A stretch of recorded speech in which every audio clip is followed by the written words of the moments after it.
I sent emails to over 100,000 people for mortgage brokers in 2025 alone. And in the next few minutes, I'm going to show you exactly what works and what's a complete waste of time. See, email marketing can either be one of the highest ROI things you can do as a broker or an absolute money pit. And unfortunately, most brokers fall into the second category. Not because email doesn't work, but because they use it completely wrong. So today, I'm going to break down the exact email strategy that I personally use for my brokers in the MPA and Advisor Top 100, the two main types of email marketing for mortgage brokers, the exact strategy behind each one, and then show you real examples of what these emails should actually look like so you can go and implement this yourself this week. Let's get into it. So before we dive into the specifics, I want to give you the big picture strategy first, because most brokers just send random emails without any real plan. And then they sit there and wonder why no one's opening them or taking any form of action. There are two main types of email marketing that you should be doing as a mortgage broker. The first is email marketing to your loan book, and the second is nurture campaigns for leads who aren't yet clients. So first, we have email marketing to your loan book, which are obviously your existing clients that you've already settled a loan with. Now the goals here are twofold. Goal number one is to get repeat business so that when they're ready to refinance, buy the next property, or just restructure their loan, you're the first person they think of. And goal number two is getting referrals. Your existing clients are the absolute best source of new business. If they trust you and they've had a good experience with you, then they're eventually going to send people your way. But only if you stay present in their lives and remind them that you exist. Because people don't wake up one day and say, I need to refer my broker. Referrals happen casually, at work, at dinner, at school pickup, at barbecues, and so on. Someone mentions property or complains about their bank or says they're thinking of buying, you want to be the broker that gets brought up. So the whole point of loan book email marketing is to keep you familiar, trusted, and front of mind so that when these conversations happen, your name comes out naturally. Now, the second type of email marketing is nurture campaigns for leads who signed up or booked a call, and then you worked out on the initial consultation that they aren't quite ready yet. Maybe they need to save for another 6 months, or they need to improve their credit score, or they're still deciding whether to buy or not. Whatever the reason is, they're not ready to proceed right now, but there's signs that they will be in the future. And here's the thing. If you take away one thing from this entire video, please let it be this. Setting up a proper nurture campaign is easily one of the highest ROI things you can do as a mortgage broker. And I'm not talking about crappy generic newsletters or random stuff that you send whenever you remember. I'm talking about proper, well thought out nurture sequences that last 12 to 16 months. The goal of these is to stay top of mind and make sure that they don't go anywhere else when they're finally ready. You also want to keep providing value and educating them so they have more confidence and understanding of the process when the time comes. Because here's the reality.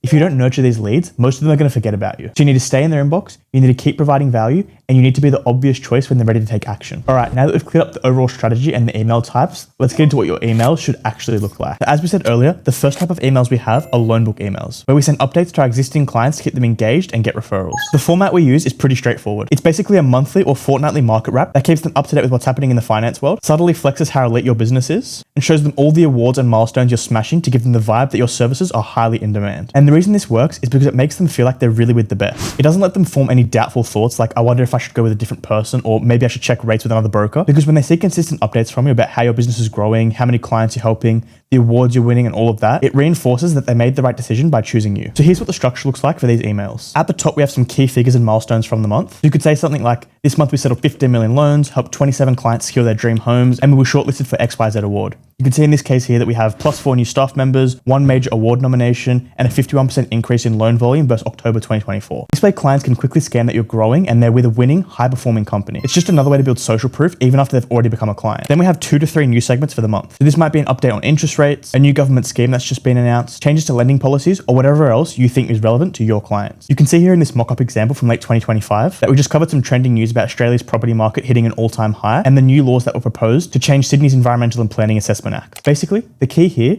is you're keeping them informed so they don't have to look anywhere else for information. You want to become their trusted source for everything finance related. Next, we have a more in-depth breakdown of an award, achievement, or a new team member coming on board. So if you've just won an award, this is where you talk about it. Or if you've just hired a new broker to join your team, you can introduce them here and so on. Again, this section is all about reinforcing credibility and showing growth. Then we have our fun section. So in this example, we have a monthly myth buster where we're breaking down offset accounts versus redraw facilities, or we can bust a common finance myth that clients always ask about. For this part, you don't have to add it, but if the email is looking a little bit short, then it doesn't hurt to chuck some extra value in there. And finally, we just sign off and let them know that if they ever need anything, we're always here. Now, normally we send this exact format monthly, but if you want to be a little bit more aggressive with staying top of mind, you can send it fortnightly. The other option is to mix it up and send a different style of email in between. So instead of always sending a formal newsletter, you can try sending what we call an update or broker thoughts email. This is where you write a piece of valuable content in first person that feels like it's coming directly from you. The idea here is to make it feel much more personal and conversational. So for example, you might send an email with the subject line, a quick warning about auctions. And then in the email, you're talking about how to be careful at auctions, make sure you read the contract, get a building and pest inspection done, and all of those sorts of things. This way, it feels like you're genuinely looking out for them and sharing insider knowledge, not just sending a corporate newsletter. All right, so that's loan book emails. Now let's talk about the second type. Nurture campaigns for people who aren't clients yet. These are leads who signed up, maybe booked a call, but they're not ready to proceed right now. And this is where most brokers completely drop the ball. Now you can send newsletters to these people if you really want to, the same ones you're sending to your loan book, but here's the downside. The open rates of nurture campaigns are usually quite a bit lower compared to the retention campaigns that you send to your clients who already know you. Meaning if you run a larger business and speak to a bunch of leads every single week and they don't actively engage with your emails, then eventually you'll be sending all these extra email newsletters to an unengaged audience, which can hurt your sender reputation with Gmail and Outlook. Meaning all of your emails, even the good ones, are more likely to land in spam. So once you get to a certain size, it's probably not worth sending email newsletters to every single lead. You want to be selective and only nurture the ones that are genuinely warm and likely to convert. So here's what a proper nurture sequence looks like. We normally want to send an email every few weeks over a 12 to 16 month period. And the structure is really strategic. At the start, we want to go pure value based, almost like the video based content we post on social media, but just in text format. So we're teaching them something useful, answering common questions, breaking down complex topics in a way that's easy to understand, and so on. The goal here is to build trust and show them that you're an expert who genuinely wants to help them. Then throughout the sequence, we have check-in emails that feel like they're genuinely coming from you. So the subject line might be quick check-in or how are you tracking? And the email is short and personal. Something like,